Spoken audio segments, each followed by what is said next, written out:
So electronic structure of metals is described by two similar theories, crystal field theory and Ligand field theory. And we're going to learn about those today. These two things are very, very close, and sometimes it doesn't seem important to me to distinguish them.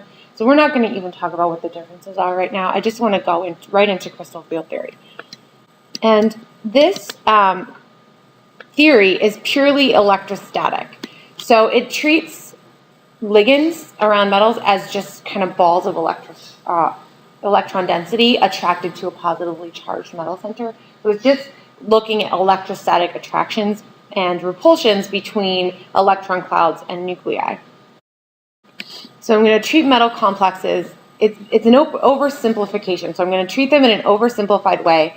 I'm going to pretend like ligands are simply points of negative charges and that the metal ion is just a positively charged central atom.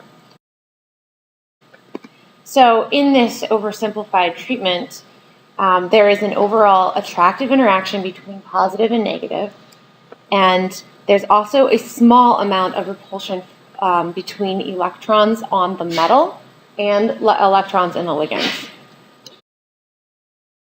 So as you might imagine, the attractive forces between positive and negative is what leads to complex formation, and that's what describes, I guess, or explains the stability of the complex.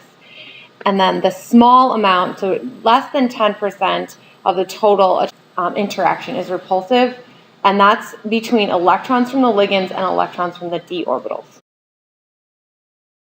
So we're going to kind of, for the moment, ignore the first major force, which is the attractive force, and we're going to look at how the repulsive forces between the electrons from the ligands and the d-orbitals affect the d-orbital energy levels. So we're going to focus on the d-orbitals, look at their repulsive.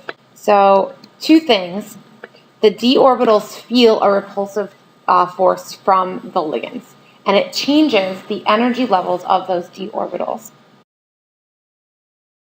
And the second point I want to make is that the existence of this repulsive interaction, or the extent of the repulsive interaction, it all depends on how the d-orbitals are interacting. D-orbitals that are pointed directly at ligands are going to have more repulsive interaction than ones that are not pointed directly at ligands. So the extent of the repulsive interaction for each of the d-orbitals depends on where the ligands are in space. So now we have to remember what those d-orbitals look like and what our geometries look like when we're considering the energy levels of these d-orbitals. So I'm going to draw the 5 metal d-orbitals here. So I have 5 d-orbitals on a metal, right? So I'm showing them all together, trying to indicate that they're all of the same energy. Even though you could draw them all right next to each other, or you could just draw them 5 in a row or a column like this. So this is the metal d-orbitals before any ligands interact. So this is without ligands. And the important thing to realize is that when you don't have any ligands around, these things are degenerate. So on the other side here, I'm going to draw what happens when you have ligands around. So one common pattern is that you split the orbitals so that 3 are of a lower energy and 2 are of a higher energy. So this is an example of metal d orbitals in what we call a ligand field. So the ligand is around the metal, and then we call that a ligand field. I'm going to show you where this comes from. So I'm going to look at an octahedral complex. And as you might remember, octahedron, or the octahedral geometry, is one of the most common geometries that you're going to run into. So let's look at how these ligands would interact with the d orbitals. So I'm going to draw my geometry over here. I'm going to draw 2 of the ligands out and 2 of the ligands back. And I'm just going to represent the position of the ligands with just little circles. And let's say that we're working with something like FeH6, where we're just going to pretend like the hydrogens are just little balls of electron density. So if we're basically going to look at how the ligands would interact with the 5 d orbitals. And it all depends on which geometry the ligands are in and where the d orbitals are pointing. So now you have to remember how to draw your d orbitals. I'm going to draw x squared minus y squared. I'm going to set my axes where x and y are in the plane, and z is going back or coming out. So my dx squared minus y squared is on the axes. And if I define my axes along my bonds here, you can see that the orbital, or the ligand orbitals would be, 4 of them would be directly in line with the d orbital. So this dxy orbital is pointing directly at 4 of the ligands. Now I'm going to look at the dz squared orbital. I'm going to put my z-axis up this time. So in the dz squared, you have one kind of donut lobe and one that looks almost like a p orbital, but it's not shaded in the way a p orbital is. And so then I'm going to add my orbitals.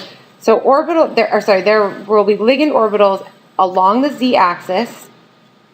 There will be ligand orbitals along the y-axis. Now the ones along the z-axis are the d orbital is pointing directly at the ligands along the z-axis. There will also be 4 ligands in the xy plane that will interact with that donut-shaped lobe. So I could color, I'm not showing any bonding or any anti-bonding interactions. I'm just trying to show which orbitals would interact with the ligands. So these 2 d orbitals interact with ligands in general. So in this case, you have 4 pretty strong interactions. Over here, you have maybe 2 really strong interactions and 4 weaker interactions. Let's now look at dxy, dxz, and yz. So in this case, I'm going to put x up, y, x and y are in the plane of the paper, and z is going out or coming back. And the dxy plane, or the dxy orbital, looks very similar to x squared minus y squared, except that it's not on the axes, it's between the axes. So now in this case, you can see that the ligands are still going to be on the axes, but none of the ligands are actually getting a direct electron density. And in fact, the ligands are existing in the nodes of this orbital, so there is no interaction here. You can draw the same picture for xz and yz. Let's do that. Hopefully you can see here that there's a big difference between the d orbitals that I wrote, the 2 at the top, and the d orbitals that I wrote, the 3 at the bottom. So x squared minus y squared and dz squared point directly at ligands. This is going to increase the energy of these 2 d orbitals. So the interaction with the d orbitals and the negative electron density of the ligands is going to increase the energy of these 2 orbitals. So the whole point, and I maybe you missed this, but how there's a repulsive interaction between ligands and electrons in d orbitals. And so the more interaction you have, the higher the energy level of those d orbitals. Let me just write this. X, Y, X, Z, and YZ have nodes in plane with all of the ligands. So now I can show my metal d orbital splitting. And I can tell from what I just drew above that dxy, dxz, and dyz are going to have lower energy because they have little interaction. Dx squared minus y squared and dz squared do have interaction with the ligands. And so this is going to increase their energy. It's going to be higher in energy. So I'm going to draw out my 5 d orbitals, and I'm going to label them. I'm showing here that, again, the metal is on its own, so it doesn't have any ligands around it. And that means that all of the d orbitals should be degenerate. And now when I split, so what happens, I'm going to draw my ligand field over here. In an octahedral ligand field, you split the, let's see, I want to go up. You split, I'm actually going to use the lines on my page to show something. So I'm going to go up 3 lines, and then when I go down, I'm going to go down 2 lines. So the higher energy orbitals, z squared and x squared minus y squared, those 2 guys get higher in energy because they're interacting with the ligands. And because the other 3 are not interacting at all, they actually are lowered in energy compared to the d orbitals without a ligand field. This is xy, xz, and yz. So this center of this split here is considered to be where the d orbitals were at one time, but this is called the barycenter. You can see that anything that has a lower energy, you might expect when you put electrons in there, there's an energy benefit to putting them in lower energy orbitals. Whenever you put electrons in higher energy orbitals, there's an energy loss. The difference here, so this whole, let me put this in purple. The difference between the lowest energy and the highest energy orbitals is the octahedral splitting energy, or it's represented as delta O. The 2 on the top are higher in energy by 3/5 times delta O, and the ones that are lower in energy are lower by 2/5 delta O. So when you have a completely full set of orbitals, there's no energy benefit because all of the electrons in the top cancel out the energy benefit that you would get from putting the electrons in the bottom. In an octahedral field, I just want to add that the 2 on the top, these guys are actually EG. They have EG symmetry. And the ones on the bottom are T2G. Notice EG, remember that's our doubly degenerate symmetry label. T is our triply degenerate symmetry label. So we haven't been dealing with T very often, but anytime you have 3 orbitals that are triply degenerate, you'll have a T symmetry label, and these are T2G. This is always the case for octahedral ligand fields. You will always have EG set and a T2G set. Okay, and you could read that directly from the character table. If you went to the octahedral character table, you would see that the z squared orbital, the x squared minus y squared, they would be in line with that EG symmetry label, and then same thing for the other 3 with T2G.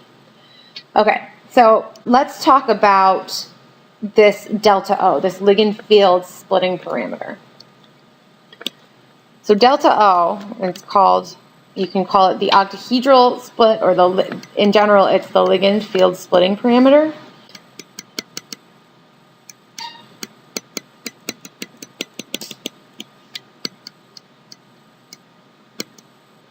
This delta O can be big or small, depending on the metal and its ligands. So it depends on the identity of the metal and its oxidation state, or in other words, its charge. It also depends on the ligand identity, and it would depend on the geometry of those ligands. We're going to talk a little bit more about the ligands. So we're going to talk about the ligand identity and things in a moment, but first I want to talk about the metal. So as far as the metal goes, delta O increases with increasing oxidation number, or increasing charge on the metal ion. The justification for this is that the higher the charge on the metal, the closer the ligands are pulled to the metal center. And so shorter, stronger bonds give you more of an interaction between the ligands and the metal orbitals, and that gives you a larger split. So that was the first thing. And the second thing about the metal ion is the actual identity of the metal matters. The delta O increases as you go down a group. And the justification for this is that as the metal d orbitals actually get larger, there is more interaction between the ligands and those large d orbitals. So, why does this matter? Well, the electron configuration completely depends on how big that delta O is. So it depends on the size of the delta O. And if we're going to talk about electronic properties and magnetic properties in the future, we're going to have to understand what the electron configurations are, and that's going to tell us something about the electronic properties. So I'm going to draw my 5 d orbitals in the middle here. And I'm going to give you an example of a D5 metal ion. So this is the metal without any ligands. And I'm going to split this in two ways. To the right, I'm going to split it with a large delta O, and to the left, I'm going to split it with a small delta O. So I'm going to split up. So I have my EG set and my T2G set. This is going to be a large delta O. And then I'm going to draw a small delta O over here. Now, according to Hund's rule, you put electrons in lower energy orbitals before you pair them, right? So over here with the large delta O, you would put 1, 2, 3, 4, 5. So in this case, the electrons pair before they go up into the higher energy set. However, if you have a really small delta O, you actually put them in unpaired all the way, even on the top, the higher energy. So now I want to remind you that there is an energy benefit to putting the electrons in the lower energy T2G set, and there's an energy cost to putting them in the higher energy set. So when the energy cost is higher than the energy that it takes to pair electrons, you will have something like this, which is called a low spin complex. The energy benefit to putting electrons in the T2G set is called the Ligand Field Stabilization energy. It's represented by LFSE. And you can calculate this. The LFSE is going to be equal to 0.4 or 2/5 times the electrons in T2G. So however many electrons you have in T2G, you multiply that by 0.4, which is basically that 2/5 of the delta O plus 0.6 times the EG electrons. Is that right? Plus? Am I screwing this up? I think it's minus. Check your textbooks just to make sure. But I think you should be subtracting that energy because it actually costs energy. So it should be 0.4 T2G minus 0.6 EG. So notice that the EG electrons have more weight than the T2G, and it's due to the fact that there's an uneven splitting in the energy levels of the top orbitals versus the bottom orbitals. And you subtract from this a pairing energy. If I ever ask you to calculate ligand field stabilization energy, you may ignore the pairing energy because you wouldn't be able to calculate it. It's something you actually have to measure. But in a case like this, where you have a small delta O, of course, large and small are just relative terms. Small means that the extra energy that it takes to put electrons in EG must be smaller than that pairing energy. This is called a high spin case.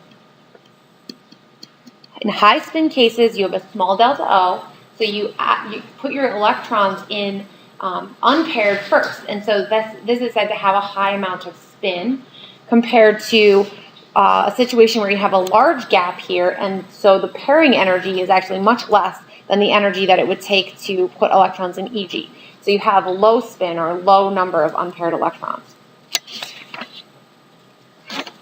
Okay, so everything I just told you is really based on crystal field theory. So I think now is a really good time to distinguish between crystal field theory and Ligand field theory, just so that you know. Crystal field is a bit of a simpler treatment. It's an electrostatic approach, and it's a bit archaic. I believe it was developed in the 50s or 60s when there was no molecular orbital theory, and so we hadn't developed molecular orbital theory. And of course, anytime you treat ligands or metals as just positive or negative charges, you're going to be missing part of the story. The nice things about crystal field theory were that it describes the d-orbital splitting, but unfortunately it fails to describe bonding or explain why there are different energy gaps in different different metal complexes. So it does describe the fact that the orbitals split, but it doesn't explain why. And so to know why, we have to look at our old friend molecular orbital theory. And this is why we went through the pain of understanding how to draw molecular orbital diagrams.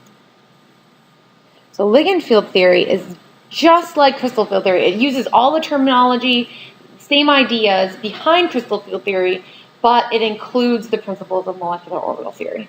Are you guys excited to go back to molecular orbital theory? I know I am. So this one can explain why the different energy gaps happen, and I'm going to call this now the Spectrochemical Series. So there's actually a trend to the different colors of the metal complexes, and it's called the Spectrochemical Series. We'll deal with that in a moment, and I'll explain more.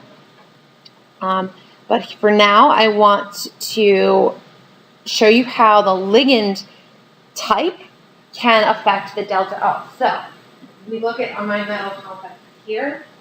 These guys are all nickel, but there's different colors. And it's because of the different ligands that are attached to the metal. This is chlorine, green is bromine, and this is sulfate and water here.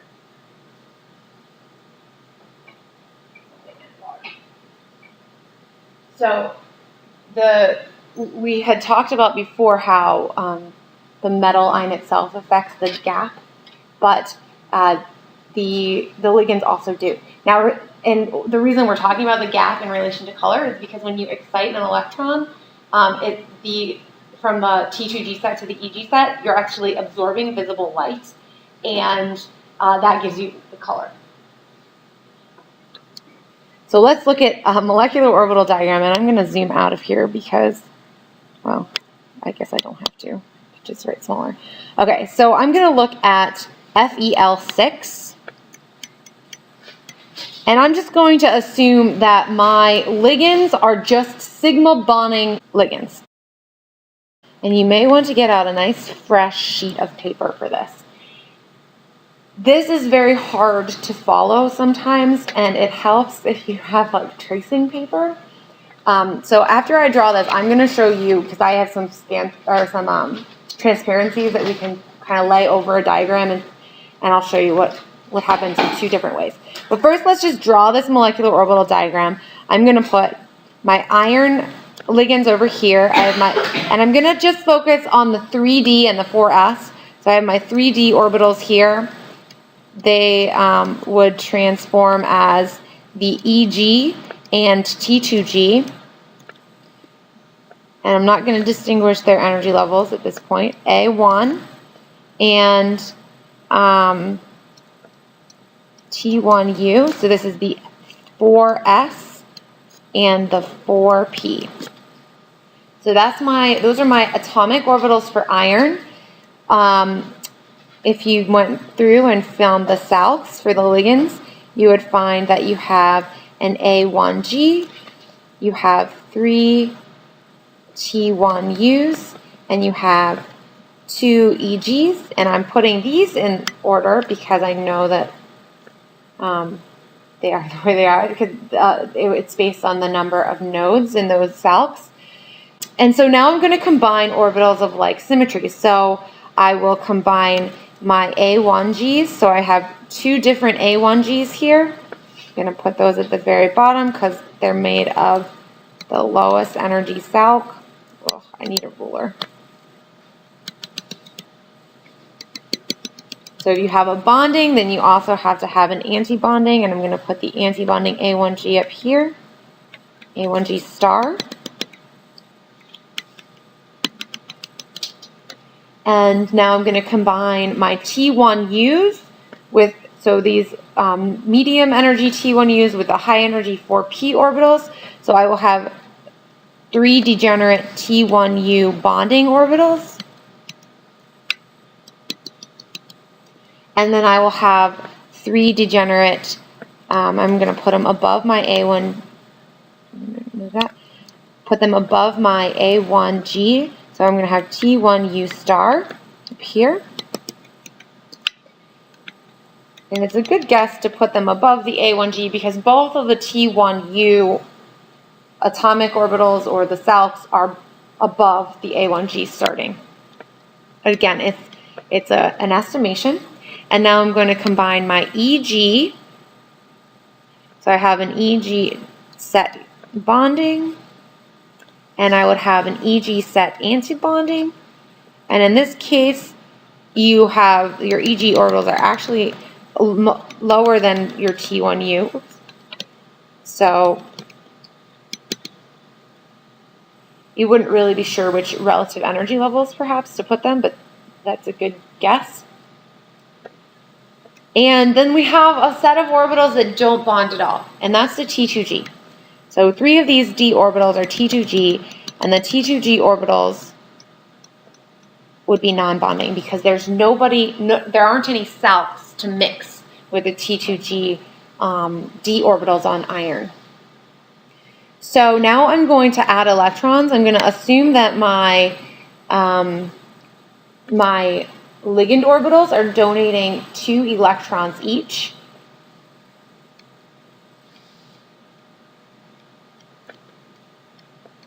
So that means I have 12 electrons in the salps. And iron, I'm going to say that this is 1, 2, 3, 4, 5, 6. Iron 2, which is a D6. So I have a D6 metal ion. And now I'm just going to fill in my molecular orbital diagram.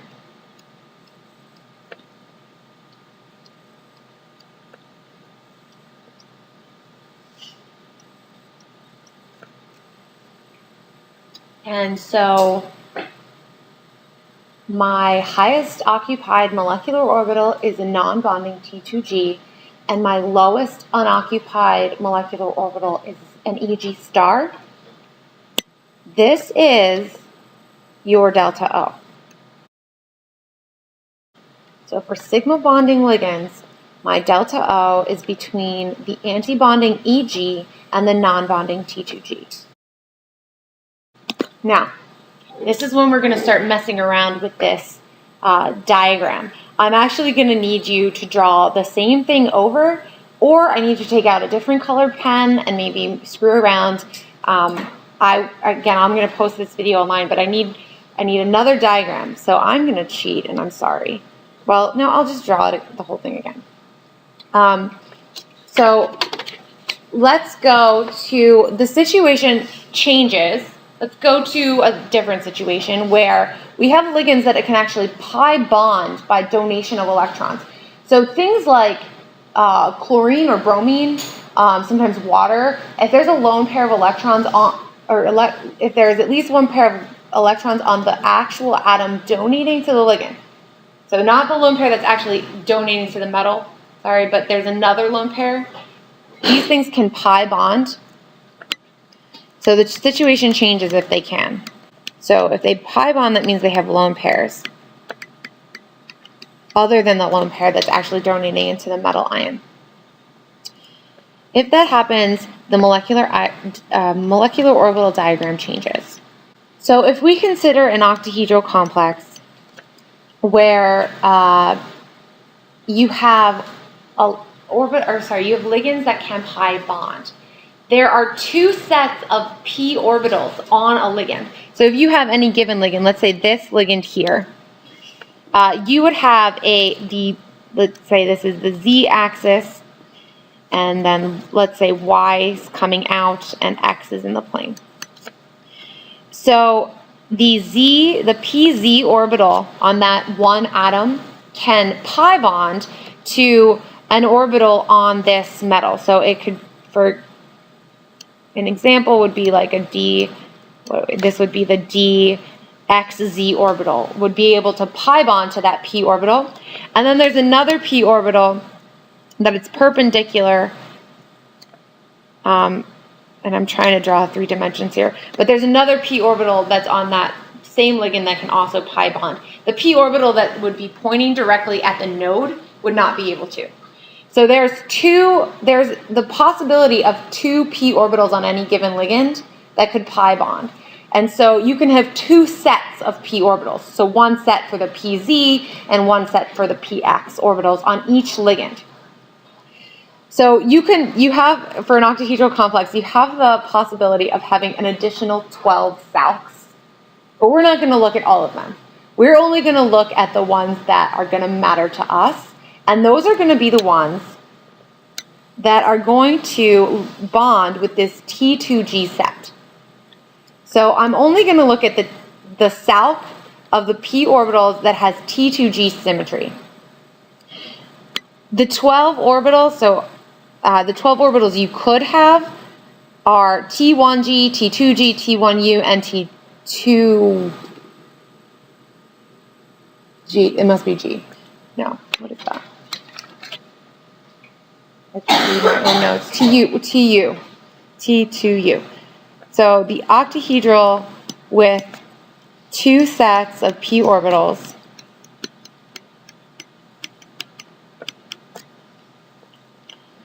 available can have 12 more souths.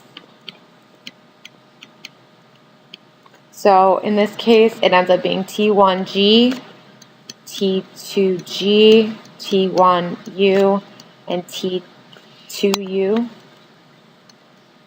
But the only one that matters to us is the T2G, because that's the one that's going to affect our diagram.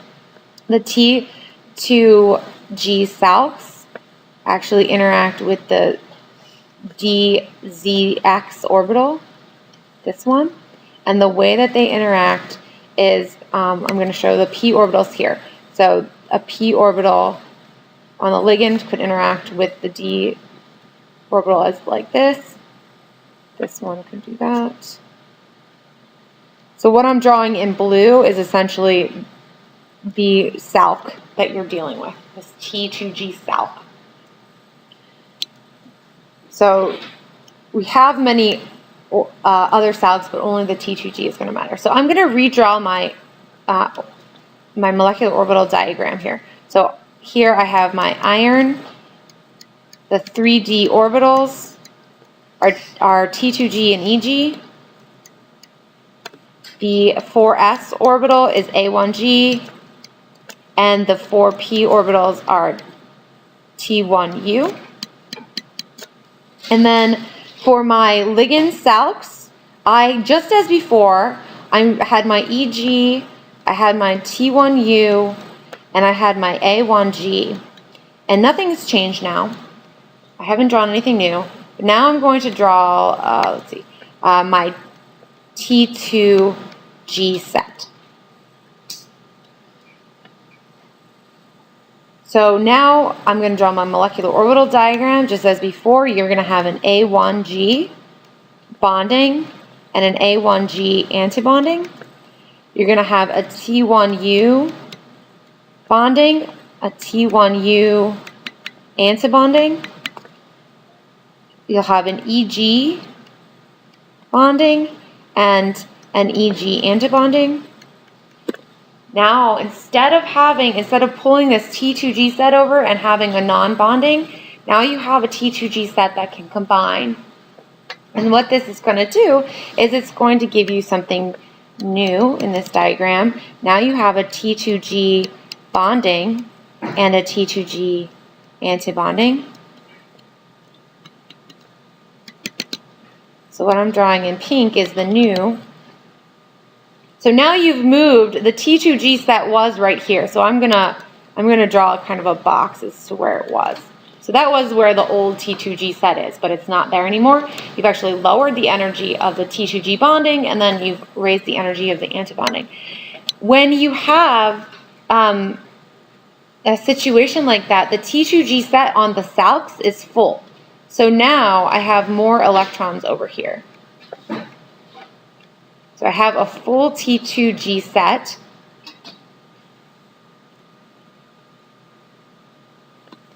And I still have 6 electrons on my iron.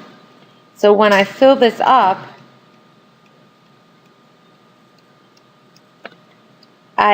just as before, I had the full T2G bonding before I added these extra electrons. When I add those extra electrons, now I have the HOMO being the T2G star. So this is my new delta O. And I notice on my diagram, and hopefully you can tell, that delta O is smaller.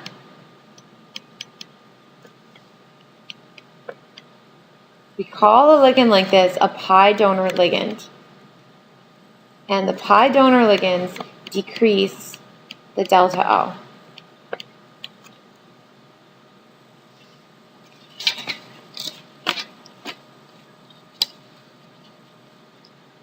Did everyone follow that argument? Okay, so there's one more type of ligand, and those are pi acceptor ligands. These are ligands that have pi bonds on the atom that's donating electron density to metal. And so what happens is the metal d-orbitals can actually donate electron density into the pi star orbitals of the ligand. These are called pi acceptor ligands.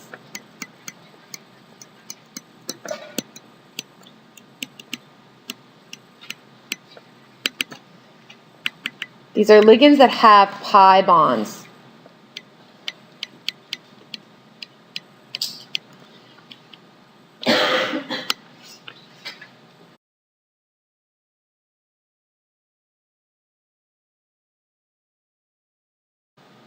So an example of this is carbon monoxide. I'm going to draw the metal d orbital here. So if carbon monoxide and carbon, let's like this. So carbon donates its lone pair into this metal system, and then you have carbon monoxide, and because it has pi bonds, then it also has pi star bonds. So I'm going to draw one of the pi star interactions here. So that would be an antibonding interaction within the carbon monoxide itself. But it matches, it's an empty orbital, and it matches the symmetry of the metal orbital. And so the metal can actually donate electron density back into the carbon monoxide antibonding pi star orbitals.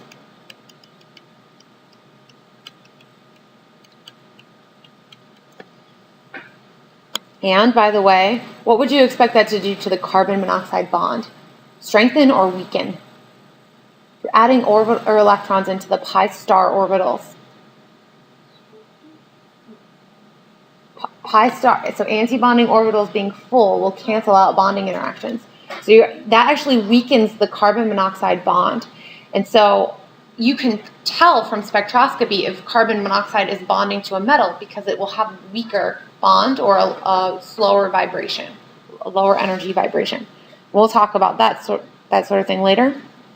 Okay, so it's the empty pi star orbital that the metal is going to actually back bond to. It's called back bonding. Did I write that? No. This is called pi back bonding. So it strengthens the bond between the metal and carbon, but it weakens the carbon-oxygen bond. And let's draw our diagram again. We're going to put our iron orbitals over here. This is our EG and T2G. This is 3D. We have our 4S, A1G, and our 4P, T1U. We'll have our ligand salx over on this side. We have the EG, the T1U, and the A1G. And now we have a new T2G set. I'm going to fill up the electrons on these orbitals. Okay, so our new T2G set, though, notice I'm going to compare this to the last time. The last time the T2G set was of relatively low energy, but this time we're dealing with pi star orbitals, or antibonding interactions. These are relatively high in energy, so I'm going to write them relatively high. This is T2G from the pi star. They're high energy. Should I put any electrons in those orbitals? So does the pi star orbital of CO have electrons in it? You would have to draw the molecular orbital diagram for CO to determine that, right? If I just did a quick sketch here, over to the side, carbon, oxygen, my S and P orbitals, my S and P orbitals, you get sigma, sigma star, and then a sigma, pi, pi star, sigma star. Carbon has 1, 2, 3, 4. Oxygen has 6, 2, 3, 6. And so together we have 10, 2, 4, 6, 8, 10. This is the pi star orbital I'm going to be donating or back bonding into. It does not contain any electrons. Okay? So this is my T2G from pi star. Okay, so what's going to happen here? Again, we're going to draw our orbital diagram in the middle, or molecular orbital diagram. A1G is of low energy. We have an A1G star. We have a T1U, a T1U star, an EG bonding, an EG antibonding. And remember that in the very beginning, we had basically our T2G antibonding interaction was, the T2G non-bonding would just come straight across here. But now it's not going to go there anymore because there's a new T2G. So now I'm going to make a bonding and an antibonding interaction with T2G. So I have a T2G lower energy set and a T2G higher energy set. This time, though, and I should have made more room here. The T2G antibonding is actually higher than this EG star. So I'm going to lower this EG star to give myself a little bit more room there. My T2G set is now higher in energy than my EG star. When I fill in electrons here, I only go, how far do I go? So I have, I go up to here. So I have enough electrons to fill up that first T2G set, just like I did in my first diagram. So now the gap here has become larger because that T2G set is now higher in energy than the EG set and it doesn't have any electrons in it. So now I have a delta O that's larger. So pi acceptor ligands make the delta O larger. And this is the stuff of the spectrochemical series. So we just use molecular orbital diagrams, the molecular orbital theory, to explain why we see things, why we see different colors for nickel that's bound to different elements or different ligands. So this is called the spectrochemical series.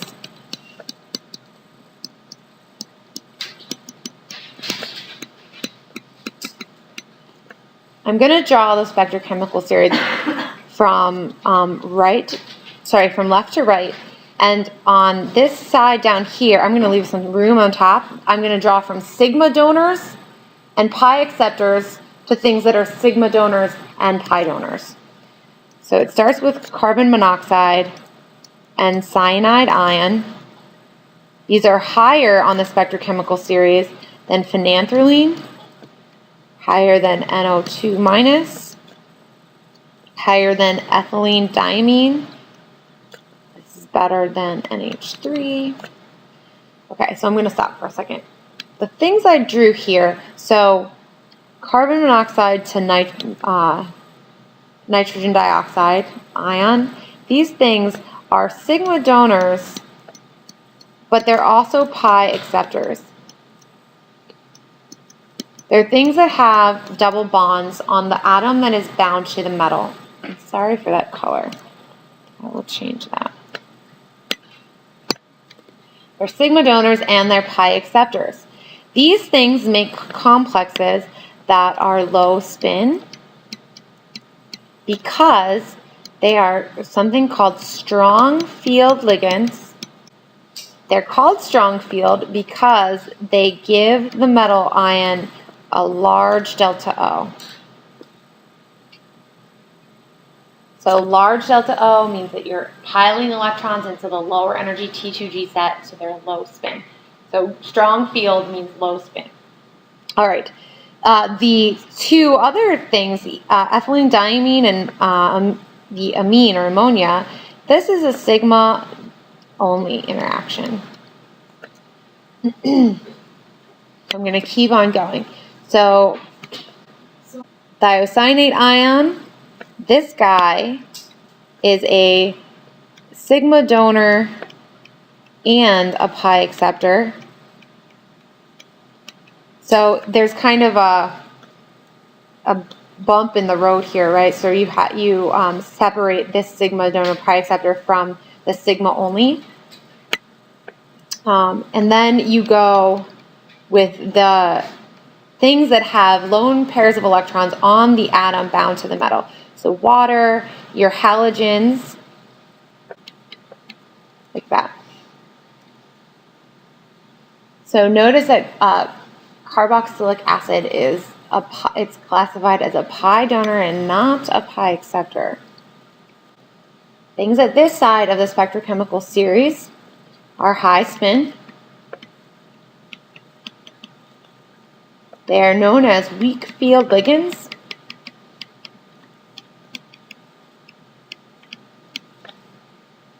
Because they effectively decrease the delta O. They have small delta O.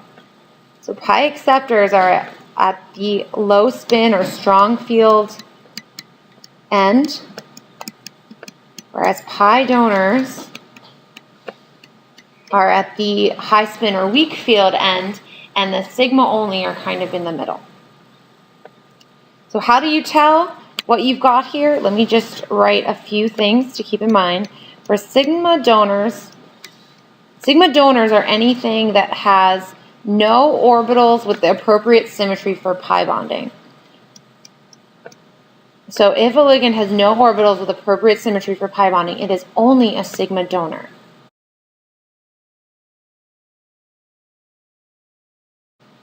Notice that all of the ligands I drew above are sigma donors, but only ethylene, diamine, and amine those are the only ones that I said that they were sigma only. So sigma only. Pi donors are things that have occupied p orbitals. The better they are at overlapping with the metal d orbitals, or in other words, the better they match with energy level and symmetry, the better they are at pi donation. And these ligands decrease delta.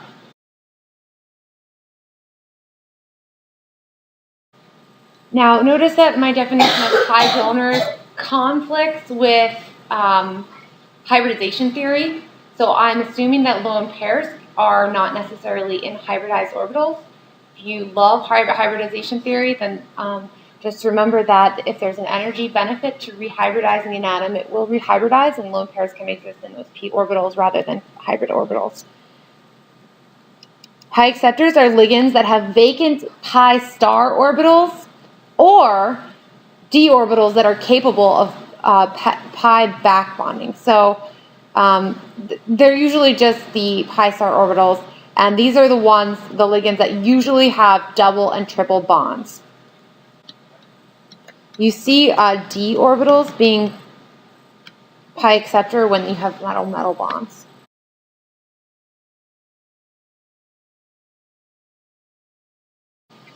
Okay, so just to summarize, when you're considering the magnitude of delta, and I'm going to be specific, I'm going to look at the first row of the transition metals because these are the ones that we deal with the most. The things to consider are the charge on the metal and the ligand field strength. So as far as the charge of the metal goes, you increase the charge and you favor a large delta O. Or in other words, it favors low spin. I'm going to give you two examples. Cobalt hexaaqua. This is a 2+ ion. This is high spin. Or in other words, it has a small delta. Cobalt hexaaqua 3 is low spin. And I want you to write a big note in your notes. Cobalt 3 is always low spin, except in two cases. Cobalt with 6 fluoride ions around it, or 3 fluorines and 3 waters. These are your only cobalt 3 complexes you'll ever see in a high spin. Otherwise, cobalt 3 is always low spin. So the other thing you need to consider is the ligand field strength. Where is that ligand in the spectrochemical series? Pi acceptors can dramatically increase the delta.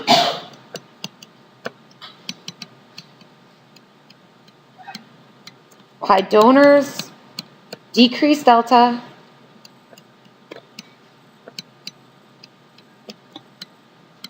And I'm going to give you an example. Iron 3 hexaaqua is high spin.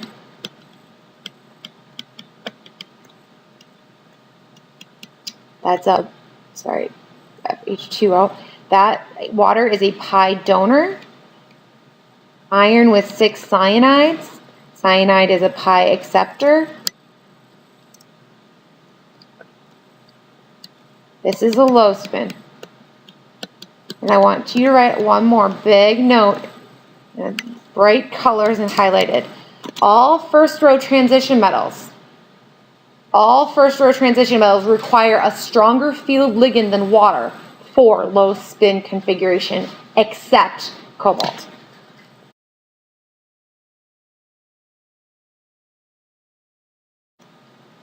In other words, all of the first transition metals are high spin with anything weaker field than water. So look back at your spectrochemical series and look where that is. That's all for today.